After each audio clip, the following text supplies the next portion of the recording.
Hi, I'm Brian. I've been losing my eyesight for a couple of years. Things are starting to get a little tricky.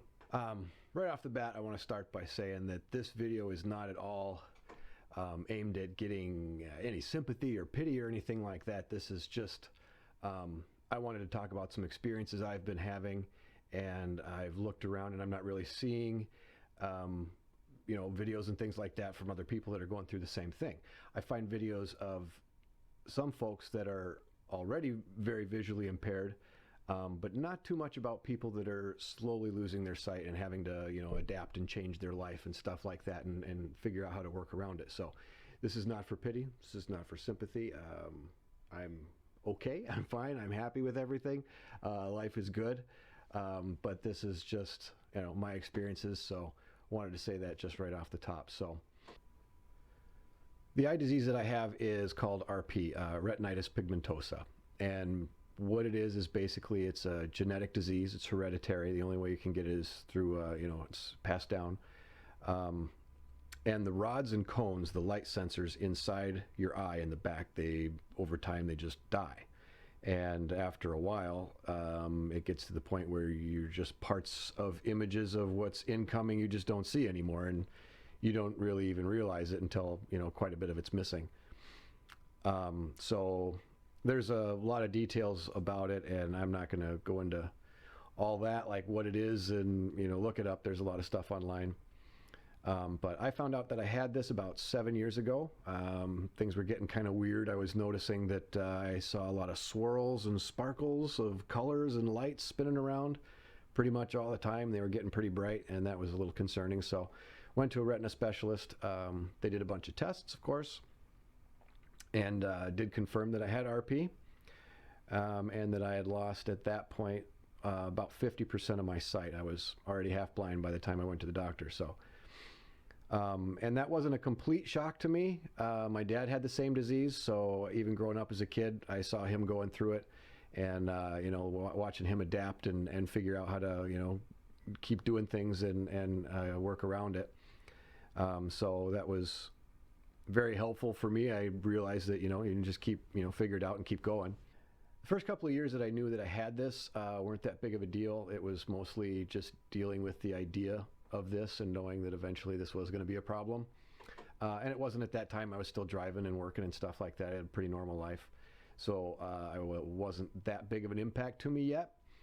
But the last few years, it's gotten bad, or worse, I should say.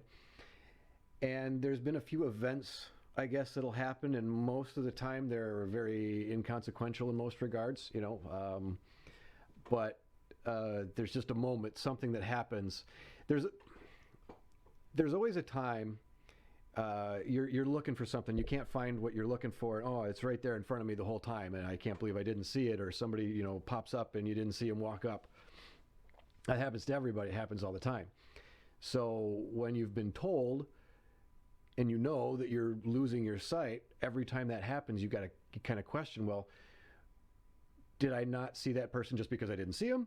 Or is that because they were in my blind spot and it's because I can't see?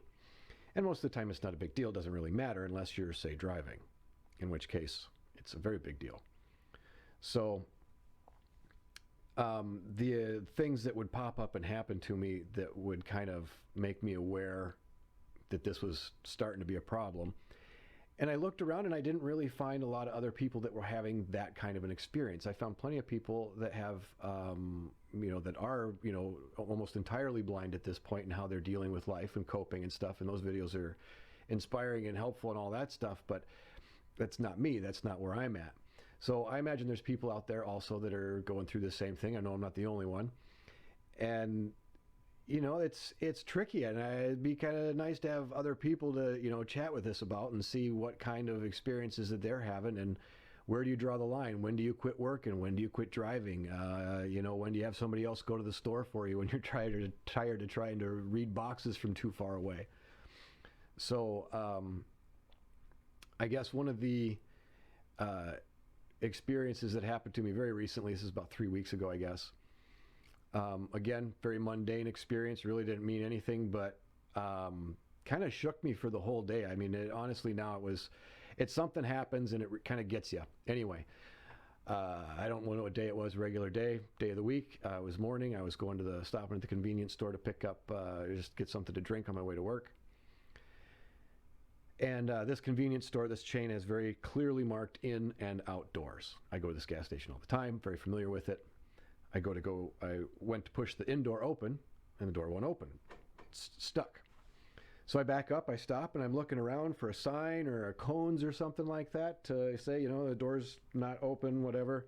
I'm not finding anything. I don't see anything. And then a couple seconds later, somebody comes out the other door and says, "Here, use this door." I said, "Okay, sure." I go in. On the other side of a glass door, it's just a glass door, there's a guy standing on a ladder. He's only on the first step, and he's wearing a bright yellow high-vis shirt. His shirt was right in front of me, and I stood there looking at this glass door and didn't see the guy in the yellow shirt on the other side of it that was blocking the door. So I was like, wow, okay, whatever. That's kind of odd. Maybe it was the sun reflection, whatever. Like you said, sometimes you just don't see stuff. So I grabbed my soda, and I'm walking down the aisle to go to the front of the store, and I ran into someone. I physically bumped into this guy. I didn't even know it was someone. I assumed it was something. I just ran into something, and I stopped and took a step back, and then suddenly there's a man standing there. Well, his jacket was about the same color as the floor, so I just didn't see him, and he just appeared in front of me after I ran into him. Yeah, sure, you bump into people sometimes, but I was walking down what I was very sure was an empty convenience store aisle, and then I ran into a person that was there. It sticks with you. So, get my stuff, I'm waiting in line, and I watched the door to see, the guy's still on the ladder, he's in the same spot. So I watched to see how many other people didn't see him and tried to go in the same door. And as I waited in line, 7 more people came up to the store, and not one of them tried that door. Everybody either saw a sign or saw him or saw something, and every single person looked at the door and then went in the other one. So apparently something there I didn't see. And this was just a, regular weekday. So that happens. Not a big deal, obviously. Nothing really happened. Went to work. But it makes me wonder, how much stuff do I miss? How much stuff goes by and I just don't see it? So that's my story. Hopefully you found that interesting or helpful. Let me know if you or somebody you know is having similar experiences. I don't know. Try and find some other people that are going through this kind of stuff and figure out different ways to get around these interesting and unique challenges. So I apologize for the incredibly busy background that I have. I hope it wasn't too distracting. If you have any questions about that business, let me know. I've got another channel where I make beeping music poorly. Anyway, thanks for watching. Bye-bye.